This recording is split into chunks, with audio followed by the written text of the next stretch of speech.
I want our audience to see the headline. I read this today in Haaretz newspaper in Israel. I think this is, the headline is Netanyahu's Iran dilemma. Right, there it is. Getting Trump to act without putting Israel on the front line. You understand, folks? This is an Israeli newspaper. This is not a true news headline. This is a headline in an Israeli newspaper today, Haaretz. You can't get any more Zionist, Jewish than this newspaper. Put it back up on the screen one more time. Netanyahu's Iran dilemma. He's got a problem. Netanyahu has a problem. He's got to get Donald Trump to act to start a war with Iran without putting Israel on the front line. In other words, there ain't going to be any Jewish soldiers from Israel dying in this war. It's going to be American men dying in the war. That's right. So that Israel can conquer another country without losing one drop of Israeli blood. That's what this story is saying. Yes. And the Israeli newspapers are open about it. Hey, here's our prime minister has a problem. He's got to get America to start this war without getting Israel in it. But if I said it, I'm an anti-Semite. I'm a bigot. I'm a hate monger if I said this, Doc. Right. But the Israeli Jewish newspapers say it, and nobody says anything. And then if I just quote them, I get slammed. Right. That's not fair, is it? It's not fair, but that's the way it is now. It is, because who controls the media in this country? The Zionists. It's a media war. So who writes the headlines against me? The Zionists. I mean, we're up against a Zionist news media machine. And if they set the terms, they set the headlines, and if you question them, if you quote them, they slam you. Well, Mike Evans, the head of the Friends of Zion, we played the clip on Friday, noted that he wants to fight an ideological and a media war on behalf of Israel, and that they already are in the midst of doing this. Well, his old butt won't be in a uniform fighting, will it? That's right. Nor will any of his family. John Hagee won't be in a uniform either. They all want this war, but they want somebody else's sons to die in it. That's right. I'd like to know what they're getting out of all this. Seriously, I'd like to know what these powerful, influential Christian Zionists in America, I'd like to know what your payoff is. It'll come out someday. Were you promised land in the West Bank? Resort condo? Yeah. Were you promised a cushy retirement income? What's in it for you, Mr. Big shot Christian Zionist? What are you getting out of it? Because you sure are working hard for a foreign government. You've got to have something in it. Okay. If any Christian Zionists are still with me, I know you're banging out your emails, calling me all kinds of names and threatening me and everything. I want to revisit a news article. This goes back to the day before the September 11, 2001 attacks. This is an authentic newspaper article published by the Washington Times on September 10, 2001. Nobody that day knew what was coming the next day. The headline was, U.S. troops would enforce peace treaty under Army study. There's the headline right there. You see the date, September 10, 2001. The article was about a U.S. Army study by the Army School of Advanced Military Studies, SAMS, based in Fort Leavenworth, Kansas. And this is a training school for the brightest officers in the U.S. Army. Army Leadership School. That's right. It's an Army Leadership School. And they wrote a report about President George W. Bush's Israeli-Palestinian peace plan.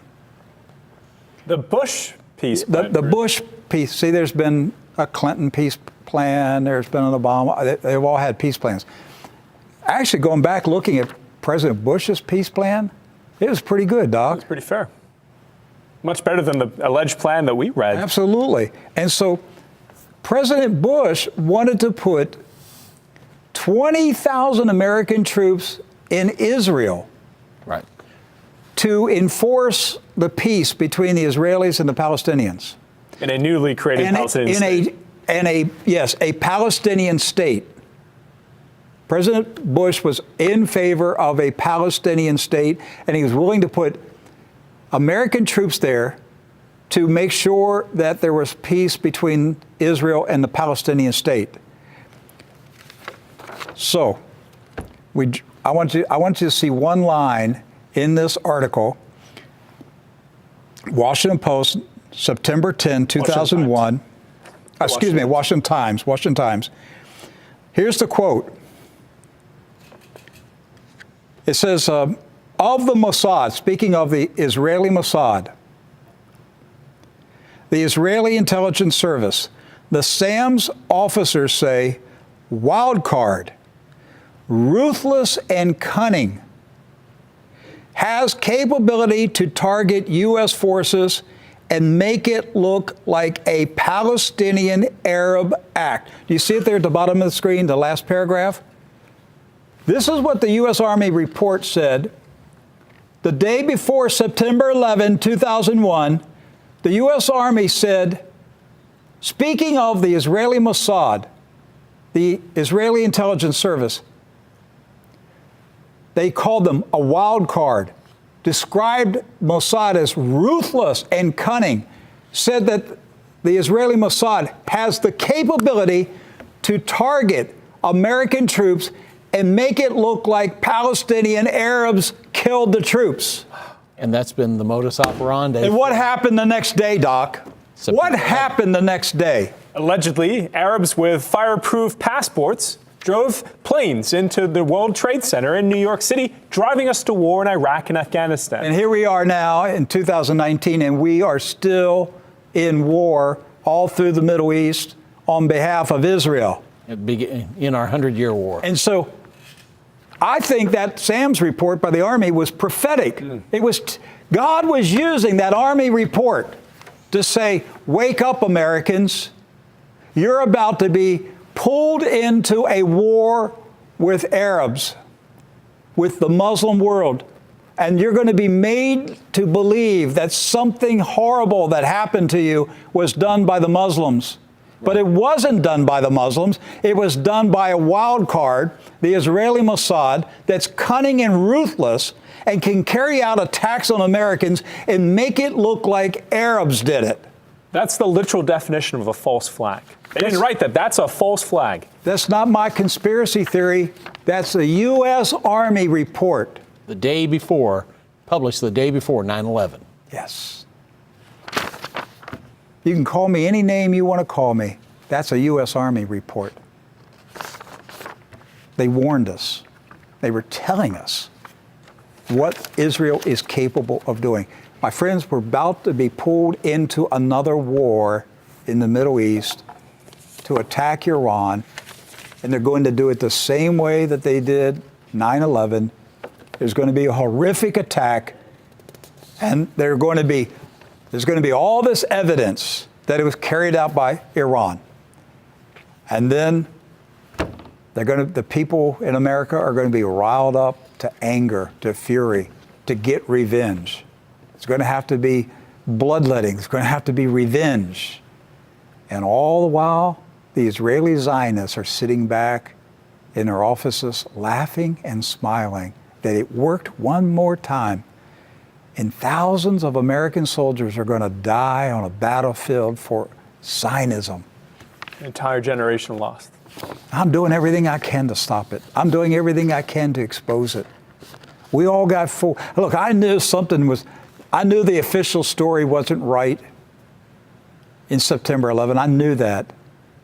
But I didn't know who did it. I just knew that the story we were given was not right. Anybody with half a brain knew that that story didn't line up. But we were never told the truth about who carried out September 11. And it was a deliberate operation to start a war. And it worked. And it worked. And I see American veterans missing arms and legs, missing a sound mind. Yes. Dealing with PTSD. Susan and I spent our weekend helping an American Iraqi veteran who's dealing with all kinds of emotional issues. God just dropped him on our doorstep, literally. Yes. Literally. Where it's a long story, but we were alerted that there was an American Iraqi vet stranded on the highway just a few minutes from our house. What are you supposed to do, Doc? I mean, we don't know the man, don't know anything about him, but we know that he's an American vet and he was stranded. Right. So what did we do? We went and we found him. Okay, we put him up in a hotel, got him food. It's a long story, but he just got saved, just recently got saved. All right, God's working in his life, but he's got all kinds of issues because of what was done to him in Iraq. Right. He actually served in the same company that Edward served in. Yes, 3rd Infantry Division at Fort Stewart. So we had a lot to talk about. The man has been through war. He actually been in a war in Iraq. And he's come back with all these scars, all these memories that the military did not help him out with. Now he's turning to Jesus Christ to be his healer. That's right. And so there's an example, but there are thousands, tens of thousands, hundreds of thousands of American veterans who are dealing with all kinds of problems, and they should never have been forced to go through it, because the whole purpose of it was not to defend America. It was to fight for Zionism. Yes. And I'm trying to make the American people mad. I'm trying to make you mad to say, no more. No more. What does it take to make you mad? When do you rise up and say, no more war? We're not giving another son for Israel. That's it. If we fight, it's to defend our country from an invader. But we don't go to another country to fight somebody else's enemy. And I'm tired of it, Doc. And I see it. Here we go again. We're getting ready to do this again. Yes. And 5 years from now, we're going to be talking about the lies that were told in 2019 to get us in another war. Yes. But we'll have to bear the cost of that decision made this year. And it's bankrupting the United States of America. Both financially and morally. Yes. Draining our resources.